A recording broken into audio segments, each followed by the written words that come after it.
প্যারিসের তথা ফ্রান্সের তথা পুরো বিশ্বের বিখ্যাত একটা ল্যান্ডমার্ক। তো গুস্তাভ আইফেল 1889 সালে এটা বানাইছে, বা তার কোম্পানি আর কি, গুস্তাভ আইফেল। তো এটা এসব ইনফরমেশন ছোটবেলায় বইতে পড়ছিলাম, কিন্তু এটা নিয়ে ঘাটাঘাটি করতে গিয়ে আরো কিছু ইনফরমেশন জানতে পারলাম। সেটা হচ্ছে যে এটা তো বাণিজ্য মেলা উপলক্ষে বানানো হয়েছিল, সেটা আমরা জানি, কিন্তু পরবর্তীতে এটা 20 বছরের মধ্যে ভেঙে ফেলার কথা। কিন্তু এটা সার্ভাইভ করছে, এতদিন ধরে আছে। কারণ হচ্ছে গুস্তাভ আইফেল এখানে কিছু ট্রিক খাটাইছে, এবং আমি যে সাবজেক্টে পড়ালেখা করছি এটার পিছনে অবদান আছে, সার্ভাইভালের পিছনে। কারণ গুস্তাভ আইফেল দেখলো যে এটা ভেঙে ফেলবে, এত কষ্ট করে এটা বানাইছে, ভেঙে ফেললে তো কষ্ট লাগে স্থপতির। তখন উনি যেটা করলো যে এখানে হচ্ছে যে তখন খালি রেডিও কমিউনিকেশনের যুগে শুরু হয়েছে।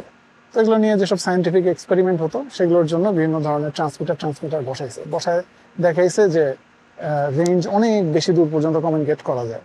তো যেহেতু এটা প্রায় মনে হয় 312 মিটার, যদি ভুল না বলে থাকি, এটার উচ্চতা, এই হাইটে যখন রেডিও ট্রান্সমিটার বসানো হয়, রেঞ্জ অনেক বেড়ে যায় কমিউনিকেশনের।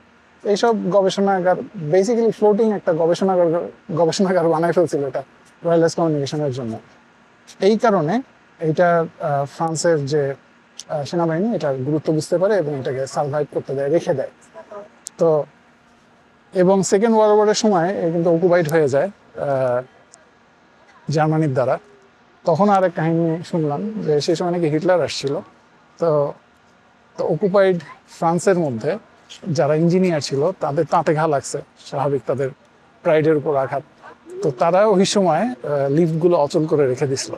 এই কারণে হিটলার উপরে উঠতে পারেনি, উপরে না উঠেই ফেরত গেছিল। তো এটা তারা একটা বিজয় হিসেবেই দেখছিল তৎকালীন ইঞ্জিনিয়াররা। এবং সেই সময় হার্নেস নাই, সেফটি নাই, এরকম অবস্থায় 2 বছরের মধ্যে তারা এটা কমপ্লিট করছিল। ইনর্মাস স্টিল জায়ান্টটাকে কনস্ট্রাক্ট করছিল তারা 2 বছরের মধ্যে, যেটা আসলে খুবই টাইট স্কেডিউল। এবং এটা যখন বানাইছিল, এই বানানোর সময় সেফটি কনসার্ন, মানে সেফটির ব্যবস্থা তো খুবই কম ছিল, হার্নেস ছিল না। তারপরও একজন মাত্র মানুষ মারা গেছে। খুব সম্ভবত 300 জন কাজ করছিল, তার মধ্যে একজন মারা গেছে 2 বছরে কনস্ট্রাকশন ওয়ার্কে। তো এই হচ্ছে আইফেল টাওয়ার, শখ পূরণ হলো।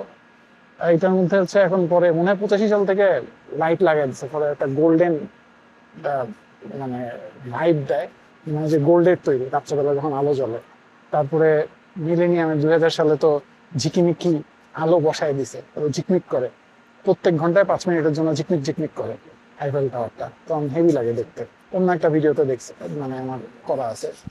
তো এই হচ্ছে মোটামুটি আইফেল টাওয়ার সংক্রান্ত কথাবার্তা যা জানলাম। এবং সামনে থেকে না দেখলে এটা আসলে বিশ্বাস হয় না যে এত বড় একটা জিনিস সেই 1889 সালে তারা বানাইতে পারছিল। চিন্তা করলেই আশ্চর্য লাগে।